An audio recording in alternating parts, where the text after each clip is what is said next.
From the JAMA Network, this is JAMA Neurology Author Interviews. Conversations with authors exploring the latest clinical research, reviews, and opinions featured in JAMA Neurology. Hello and welcome to our listeners from around the world. You're listening to JAMA Neurology Author Interviews. Thanks for joining us today. My name is Dr. Cynthia Armand, Associate Professor of Neurology at the Albert Einstein College of Medicine, Montefiore Medical Center. Today we're discussing multiple sclerosis. I have with me Dr. Manuel Comabella, who is a neurologist at the Department of Neurology and Neuroimmunology of the MS Center of Catalonia. He's also the head of Clinical Neuroimmunology Laboratory at the Fundació Institut de Recerca. Dr. Comabella, thank you so much for joining us. Thank you for the invitation.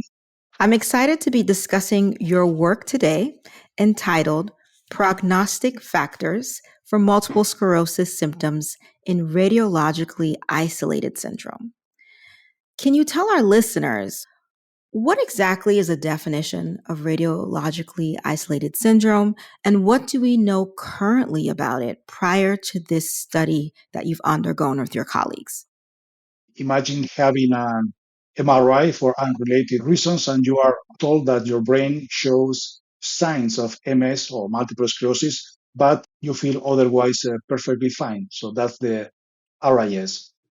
There is a clear need for reliable body fluid biomarkers to identify which individuals with RIS are at high risk of developing MS symptoms. Previous studies, mostly conducted in small cohorts, have suggested that serum and cerebrospinal fluid biomarkers may help predict which patients are likely to develop clinical symptoms. Our study builds on this by providing a comprehensive analysis of a panel of biomarkers in a large cohort of people with RIAs, aiming to identify risk factors associated with the onset of MS symptoms. Yes, that's very important. I could imagine it's quite a dilemma that neurologists and patients face in finding MRI results that show lesions, and really the patient is perfectly fine. So I think this is very important. Were there any biomarkers that previously existed that you were looking into, and other biomarkers that you were interested in that had specific thoughts about something that would be characteristic of future development of multiple sclerosis? Yeah, we measure a large panel of biomarkers. Some of these were already tested in previous studies, but in a smaller cohort of patients. Now, for the biomarkers, we analyze in the cerebrospinal fluid immunoglobulin markers, including the IgG and IgM oligoclonal bands and the kappa-free light chains, plus the neurofilament light chain and other protein biomarkers. And in blood, we also measure the neurofilaments and other protein biomarkers, together with environmental factors like viral antibodies, vitamin D, ultraviolet radiation exposure, and before and after the RIS diagnosis, and also smoking markers like cotinine and obesity-related biomarkers. And the outcomes that we used in the study were the development of MS symptoms. That was our primary outcome, and the secondary outcome was the development of neurological disability. Some of these biomarkers were already investigated in previous studies, but some others were never tested. For instance, the IgM oligoclonal bands. That this is the first study measuring this biomarker in RIS patients. What was your study design like in terms of the cohort that you were looking at?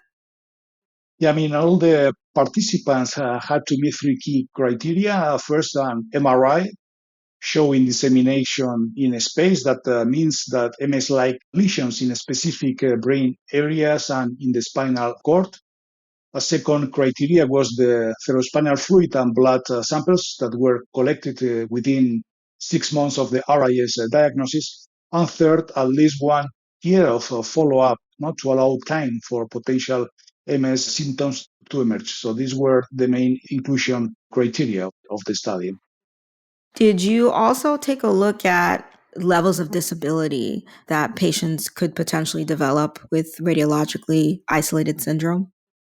The main primary outcome was the development of MS symptoms, but we also analyzed the development of neurological disability by evaluating the time of this for the people with RIS to develop an EDSS of 3 or EDSS of 4. But it's important to note that compared to MS symptom onset, the findings related to disability were less conclusive because relatively few people with RIS develop significant disability during the follow-up. Tell us about your results. What exactly did you find in terms of the biomarkers that did show a correlation with development of MS? Yes, in our cohort that had a median follow-up of 5 years, we examined which were the baseline factors present at the time of the RIS diagnosis that predicted the subsequent development of MS symptoms. We found that certain cerebrospinal fluid biomarkers like IgG and IgM oleoclonal bands and a high kappa-free light chain index, along with elevated blood neurofilament light chain levels, were linked to a much higher risk of developing MS symptoms. In contrast, higher cytomegalovirus antibody levels and more sunlight exposure were protective. And what is important to mention is that younger people with high blood neurofilament levels and IgG and IgM monoclonal bands had over an 80% 5-year risk of developing MS symptoms.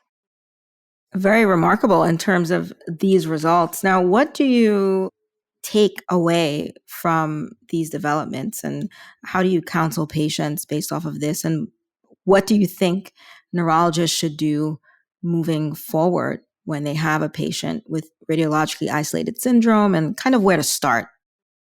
Yeah, I think our results have implications in clinical practice. I mean, our results are important because they give us a practical tool, not just an interesting statistic. By combining a small panel of biomarkers, we can stratify people with RIS into distinct risk levels for developing MS symptoms. So clinicians could use that information right away to identify high-risk individuals who might benefit from starting a disease-modifying therapy rather than what we call watchful waiting, and also to prioritize for clinical trials that are already testing early treatment. For example, teriflunomide and dimethyl fumarate have both shown they can delay the first MS attack in RIS. In short, the study brings us closer to personalized preventive care in MS, selecting the right people at the right moment for treatment using therapies that we already know can help. That's great. Where do you see yourself in terms of this type of research? What comes next? What do we have missing in the landscape of further prognostication of multiple sclerosis? After this publication, I mean, the top priority is that the MS groups start adopting our proposed biomarkers into routine clinical practice, specifically those that predict the risk of developing MS symptoms within 5 years of a RIS diagnosis. These markers can help neurologists spot high-risk individuals to initiate early interventions to delay the onset of symptoms. Is there anything else that you wanted to highlight, Dr. Comabella? Yes, the main biomarkers that we found the strongest biological findings involve the immunoglobulin markers, particularly the IgG and IgM oleoclonal bands and the kappa-free light chains.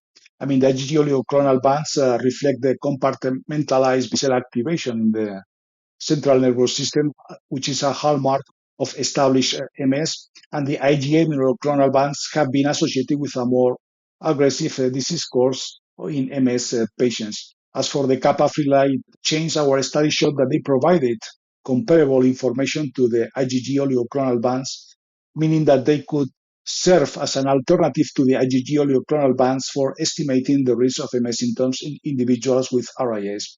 Regarding the body fluid biomarkers, or let's say the non-immunoglobulin related biomarkers that we measure, the neurofilament levels stood out as the only significant predictors with equal predictive power in both the cerebrospinal fluid and blood for MS symptom development. So this, I think, reinforces the established role of neurofilaments across MS stages, now including the RIS. So interestingly, the blood neurofilament levels, when combined with other factors, became crucial for identifying individuals with a high 5-year risk of developing MS symptoms. And regarding the environmental factors, as I mentioned before, we found that higher levels of antibodies against cytomegalovirus were protective, and also the ultraviolet radiation exposure was protective from developing MS symptoms in RIS patients. So this would be the main biomarkers that were found in the study associated with development of MS symptoms. Very good. So we have solidification of prior knowledge and also emergence of new knowledge that we can add on to our arsenal for looking into prognostication and starting disease modifying therapies. Dr. Comabella, throughout this work of research, were there any challenges that you and your team encountered in producing the results? Well, I think it's important to stress the limitation because, of course, all the studies have limitations, and maybe also to remark the strengths of the study. The study had limitations mainly due to the retrospective and multicenter design. The MRI protocols vary between the centers, and radiological evaluations rely on local reports instead of a centralized analysis. Additionally, not all patients had spinal cord imaging or follow-ups, and certain advanced techniques for detecting specific lesions like the cortical involvement of paramagnetic rims were not used, which may have affected the predictive power of MRI. But despite these challenges, the study has some important strengths. It includes an extensive biomarker analysis from biological samples that were collected close to the time of the RIS diagnosis, giving us a more precise view of early disease markers. Plus, the large sample size of people with RIS contributes to the reliability of the findings, making it one of the most comprehensive studies on this topic. Dr. Comabella, thank you so much for joining us today throughout the podcast. Any closing thoughts and anyone you'd like to thank for a contribution of these study results? I would like to say that there are new criteria for RIS coming, the 2024 McDonald criteria. So they are expected to classify many individuals previously identified with RIS as having asymptomatic MS. In this setting, our findings, I think, reinforce the importance of recognizing early biomarkers for prognosis and treatment strategies. This is especially relevant because under the new criteria, individuals with RIS who meet the MS definition could become eligible for treatment. So the biomarkers identified in our study may help clinicians to select the best candidates for early intervention. Dr. Comabella, thank you so much for joining us on our podcast today. Thank you. I would like to thank especially the National MS Society for providing the grant that made this study possible, the neurologists from the 33 MS centers who contributed clinical data and biological samples, and especially all the individuals with RIS whose participation made the study happen.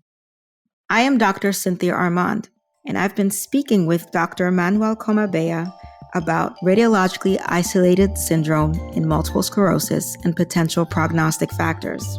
You can find a link to the article in this episode's description. This episode was produced by Daniel Morrow and Jessica Watts at the JAMA Network. To follow this and other JAMA Network podcasts, please visit us online at jamanetworkaudio.com or search for JAMA Network wherever you get your podcasts. Thanks for listening.